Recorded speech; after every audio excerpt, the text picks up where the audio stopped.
ഇപ്പം എനിക്കൊരു പരീക്ഷ വരികയാണെങ്കിലോ അല്ലെങ്കിൽ ജീവിതത്തിൽ എന്തെങ്കിലുമൊക്കെ ചെറിയ തടസ്സങ്ങളൊക്കെ വരുമ്പോൾ അമ്മയെ ഒന്ന് നോക്കിയേക്കണേ എന്ന് പറയുന്ന അങ്ങനെ ഒരു കാര്യം കാണാൻ വേണ്ടിയിട്ട് മാത്രം അമ്മയെ വിളിക്കുന്ന ഒരു രീതി. അതല്ലാതെ പരിശുദ്ധ അമ്മയെ പറ്റി എനിക്കറിയില്ലായിരുന്നു.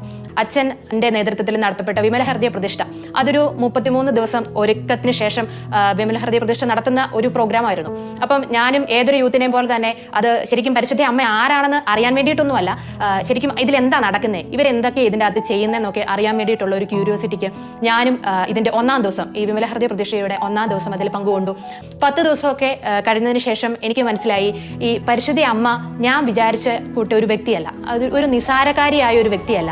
പരിശുദ്ധ അമ്മയിലൂടെ മാത്രമേ നമുക്ക് ഈശോയിലേക്ക് എത്തിച്ചേരാൻ സാധിക്കൂ എന്നുള്ള വലിയ ബോധ്യം ശരിക്കും അതെനിക്ക് ആ ഒരു വിമല ഹൃദയ പ്രതിഷ്ഠയിലൂടെയാണ് ലഭിച്ചത്.